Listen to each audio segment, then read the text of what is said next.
अस्सलाम वालेकुम। अॼु आहे 25 मई संडे, सुबुह जा 10 थियण वारा आहिनि। बसि 10 में कुझु मिंट बाक़ी आहिनि ऐं मां हाणे उथी आई आहियां। नाश्तो अञा न कयो आहे। सोचमि त पहिरियों थोरो व्लॉग स्टार्ट करे छॾियां। ऐं माशाल्लाह ॾाढ़ूं जा गुल ऐं हिननि में ॾाढ़ूं थियणु शुरू बि थी विया आहिनि।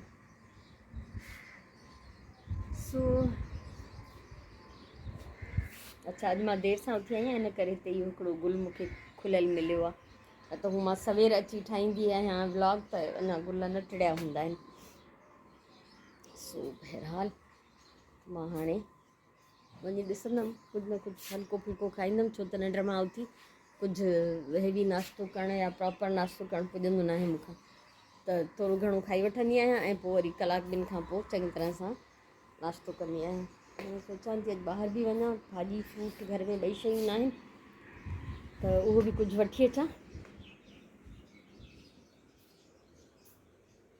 ऐं कीअं लॻो तव्हांखे कल्ह इहा ओचिती रिलीज ॾिसी जेका मां प्लैन बि न कई। ऐं अगरि मां प्लैनिंग कयां त हिन कपिड़े मां कुझु ॿिए तरह सां ठाहियां हा, हिन में ॿियो को कलर ऐड कयां हा, माना हिकिड़ी थीम में ठाहियां हा, पर हे त बसि हाणे जान छॾाइण लाइ रिली ठही वई।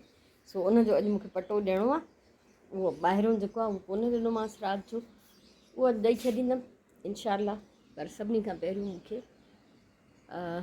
नाश्तो करिणो आहे। त जीअं पहिरियों चवंदा आहिनि त ॻोठ में छा पेट में लुल, ॻोठ में हुल।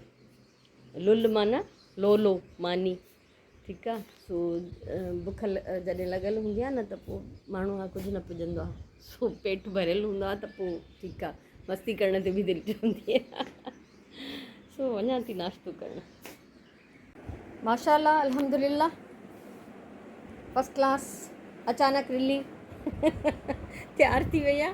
ऐं कपिड़ो कढी थी रखां हिन जे अस्तर जो। 2-3 पीसिस हिकिड़ा आहिनि जेके सोचां त हिन मां कंहिं रिलीअ जो अस्तर ठाहींदमि। सो ख़बर न आहे त हीअ गिफ्ट में वेंदी, कंहिंजे चैरिटी जे कंहिं छोकिरीअ ॾाज में वेंदी या मुंहिंजी पेटीअ में वेंदी, अलाह खे ख़बर। जंहिंजो नसीबु हूंदी उनजे लाइ हीअ रिली ठही तयारु थी वई आहे ओचितो। सो हाणे हिकु त मां कपिड़ो कढी रखंदमि हिन जे अस्तर जो, ठाहींदमि पोइ फ़िलहालु सिर्फ़ु सिलेक्ट करे रखां थी। ऐं पोइ मूंखे वञिणो आहे ॿाहिरां जो कमु करे अचां। उनखां पोइ घणा ई कम आहिनि। अलाह कंदो त जेको कुझु सोचियो अथमि अॼु में पूरा करे सघंदमि सभु, अलाह जी मदद सां इनशाअल्लाह। असां तक़रीबन 12 बजे वियासीं ऐं 1:15 बजे मोटी आयासीं। सो हिते सुराण कुझु फ्रूट्स धोई छॾिया आहिनि ऐं कुझु सब्जियूं आहिनि। इहे मां हाणे बसर पटाटा त हिन में लाहींदमि। बाक़ी भाॼियूं के अंदरि वेंदियूं, के हाणे छिलबियूं कटबियूं।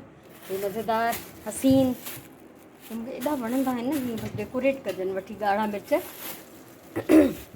सो ऐं छा वरितो आहे ॿियो, सावा मिर्च, ॻाढ़ा मिर्च सुराण खे खपंदा आहिनि, धाणा, अरबियूं, पालक, टमाटा 3 किलो आहिनि, सस्ता पिया मिलनि। 150 जा 2 किलो त मां 3 किलो वरिता आहिनि। इहे असां पेस्ट ठाहींदासीं इन जो ऐं फ्रीज़ कंदासीं। भिंडियूं आहिनि। सो हाणे सभिनी खां पहिरियों त मां बसर ऐं पटाटा हिन में लाहींदमि। माशाल्लाह बसर पटाटा पइजी विया हिन में। ऐं हिंदाणो जेको आहे वाटरमेलन छाहीं सुराण कटे चुकी आहे। ऐं उनखां सवाइ मां हाणे हिते पालक कटींदमि जीअं इहा हाणे ई बॉइल थी वञे, छो त गर्मी इलाही आहे। असां फ्रिज ते एॾो लोड नथा विझी सघूं, त इलाही सारियूं शयूं हुन में स्टोर कयूं। ऐं मां कुझु ॿियो बि वठी आयमि। संडे बाज़ारि वञिजे ऐं कुझु न वठिजे त इहो नथो थी सघे न। हिकिड़ो त मां रग वरितो आहे 400 जो, इहो विछाईंदमि मां मथे लाउंज में इनशाअल्लाह। ऐं हिकिड़ी हीअ मां वॾी चादर वरिती आहे। जीअं मां पहिरियों मूं वटि हीअ चादर हुई न, त हिन मां सोफ़नि जा कवर ठाहिया। हिन दफ़े मुंहिंजी येलो ते ॾाढी मर्ज़ी हुई त हे मां वरितमि पंहिंजो केतिरे जी ॾिनई, 800 जी ॾिनई शायदि। मूंखे ईअं थिक हेवी कपिड़ो ई खपे पियो त जेको तिरके न। त नवनि मां त असांखे अहिड़े क़िस्म जा कपिड़ा मिलंदा न आहिनि, इन करे मजबूरी आहे त उतां ई वठंदा आहियूं। सेकेंड हैंड मां वरितमि हे मां थाल, जेको इलाही हेवी आहे ऐं हिन खे मां पंहिंजे खाधे पीते में यूज़ न कंदमि, बल्कि हिन मां मूंखे हिकिड़ी शइ ठाहिणी आहे। वाह जो थो लॻे। सो ॾिसां थी त छा थी हिन जो मां यूज़ कयां। आहे मूंखे प्लैनिंग त आहे थियल, उहा पोइ जॾहिं ठही वेंदी त मां तव्हां सां शेयर कंदमि इनशाअल्लाह। सो हाणे मां पालक थी कटियां। असल में ॻाल्हि इहा आहे त जीअं असांजे सभु कुझु कटे सटे जान छॾाए हिननि मां, पोइ वांदा थी वेंदी सिंजी वञी नमाज़ पढ़ूं। 2:30 थिया आहिनि, अञा ताईं मां नमाज़ न पढ़ी आहे, वेंदी बि न आई आहियां। पालक कटे हिते चाढ़ियमि, सुराणे ते अरबी चाढ़ियूं आहिनि ऐं मां मशीन में कुझु कपिड़ा विधा ऐं उहो मशीन जेका कल्ह खोली हुयमि उनखे मां ठीकु कयो। बंदि करे पैक करे साफ़ु करे हलाइण जे लाइक़ु करे रखियो। ऐं जेका असांजी पाड़े में असांजी फेवरेट फैमिली आहे उन्हनि पुछो छा पचायो अथव, मां चयोमांसि कुझु न, असांखे टाइम ई कोन्हे, असां इलाही सारो फ्रूट वठी आया आहियूं, लस्सी ऐं फ्रूट असांजो लंच हूंदो। त हाणे उन्हनि जो पुटु असांखे मानी ॾेई ॿ चिलड़ा चांवरनि जा ऐं पटाटनि जी भाॼी ऐं तरियल करेला। वाह वाह, मनो सलवा लथो आहे। सो मां त बुख कोन्हे, मां हालांकि इलाही सारो हिंदाणो खाई चुकी आहियां, पर पोइ बि हीअ मानी हे देसी खाधो ॾिसी त पोइ हाणे केरु इंतज़ारु कंदो या सब्रु कंदो।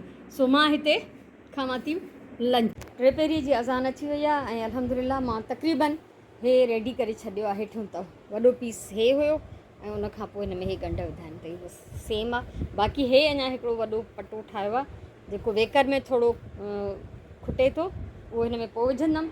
ऐं हाणे मां पढ़ंदमि निमाज़ ऐं मां चिकन वारे खे बि कॉल करे चुकी आहियां, चिकन घुराईंदमि त जीअं राति जे लाइ कुझु पचायां। ऐं बाक़ी गोश्त त सफ़ा नथी वठां छो त वरी कुझु ॾींहंनि खां पोइ रुॻो गोश्त ई गोश्त हूंदो, इन करे कुझु सब्जियूं दालियूं ऐं थोरो चिकन इहो असां यूज़ कंदासीं जेसि ताईं ईद अचे। सो हाणे निमाज़ पढ़ंदमि ऐं निमाज़ खां पोइ तेसि ताईं चिकन अची वेंदो त किचन में वेंदमि। 7 थी चुका आहिनि ऐं सुराण हिते तयारी कई आहे टमाटर ब्लेंड करण जी। ऐं मां सुबुह मां खीर जेको जीअं अलॻि कंदी आहियां, मलाई कढंदी आहियां, फ्रीज़ कंदी आहियां, उहो न कयो हुअमि, उहो हाणे कयो आहे। त इहो खीर हाणे बॉइल थी वियो, हिकिड़ो हेॾे बॉइल करे रखियो आहे, हाणे इन्हनि ॿिन्ही खे मिलाईंदसि।